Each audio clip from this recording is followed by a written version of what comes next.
Hey guys, welcome back. This is Tommy again with mixstudios.com, and in this video I'm going to talk about preparing your session for mastering, either for me to master or any other mastering engineer. I'm going to use the little beat that I made for the converting MIDI to audio files video, just for the sake that it's here and it's easy and it'll get the point across for what I'm trying to do. So what we're looking at here is, let's pretend this is all your audio tracks. This is your vocals and your instruments and whatnot. And usually how I get mixes when I'm mastering is the mix will be extremely hot. It'll be bounced really hot. It'll be peaking in at the master fader, and it's too much, it's too loud, and I can't really do much with it. So before sending your mix for mastering, what you're going to want to do is you're going to want to take a couple steps to prepare it. And I'm going to go through those steps now. And the first thing I want to point out is, if you play your session, keep an eye on your master fader.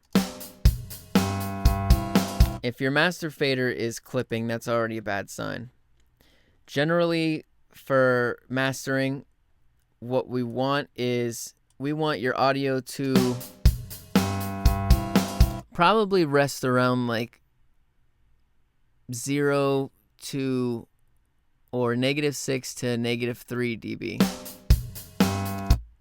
So what that entails is bringing all your audio tracks down so it's not hitting the master bus. You never really want to bring the master fader down.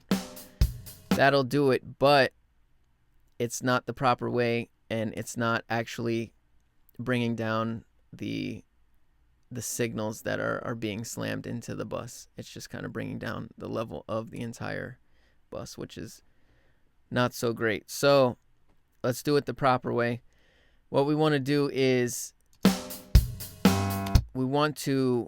there's a couple ways to do this. One of the ways I'm going to do it is, I'm going to add all these tracks to a group.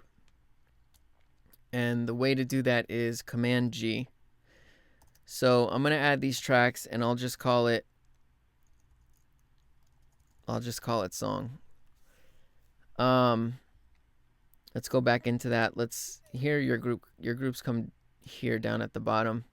Let's right click on that and go to modify and make sure follow globals is on. So now when I pull down one fader, they'll all come down with follow globals checked. All right.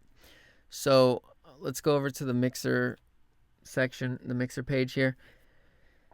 Now, they all move at the same time. Usually, if you have auxes and stuff like that, you don't want to add them into the group. You only want to add the tracks, the master, not the master, but the tracks, instruments, and the vocals. Not really the effects, auxiliaries, and stuff like that. So when I move this down, they all move down. Let's play it and look at the master fader.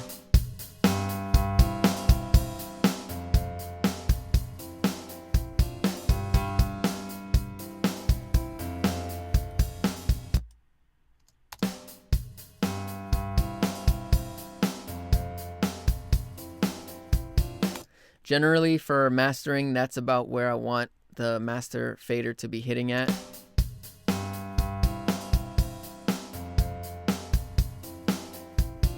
So when you send your track over, it's not going to be smashed. I'm going to be able to do stuff with it.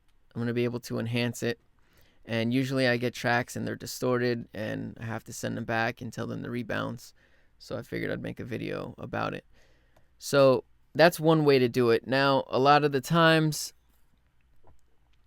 a lot of mixes will have automation, and simply just dragging down the faders will not work, because some tracks will stay down and some tracks will go right back to where they were because of automation.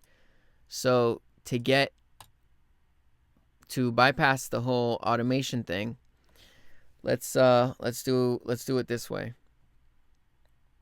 So the same thing still applies with the group. Go ahead and add all your tracks to the groups. And what we're going to do is, we're going to change this here from waveform to volume trim. Now, what we'll be able to do is come to the back of your session, and since they're grouped, when you drag this down, what the volume trim is going to do is it's going to bring your track, the fader of your track down without affecting the automation. And since it's trimming, it'll leave the automation intact, but you're just bringing the overall volume down. It's different than bringing the fader down, for the fact that if you just brought the fader down, automation would kick it right back up. So what you want to do is put all your tracks on volume trim, and since it's grouped, they'll all be selected when you click on one of them. So what you want to do is bring it down a little bit, and now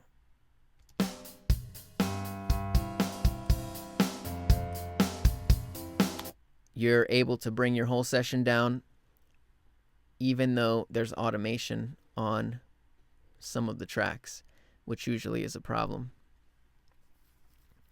So after you get your volumes right and everything is hitting right, make sure, you know, all your delays and your effects and everything sounds the way you want it to sound. Make sure your mix is peaking out around between -6 and a little below -3. You know, at -3 wouldn't be too bad.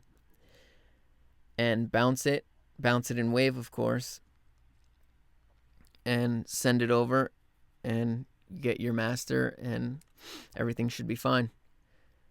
I think that about covers it. Check us out at mixstudios.com. If you have any questions, I guess just, you know, you can just hit us up on Twitter or post in the YouTube comments or anything like that. Anyway, I'll see you guys later. Thanks.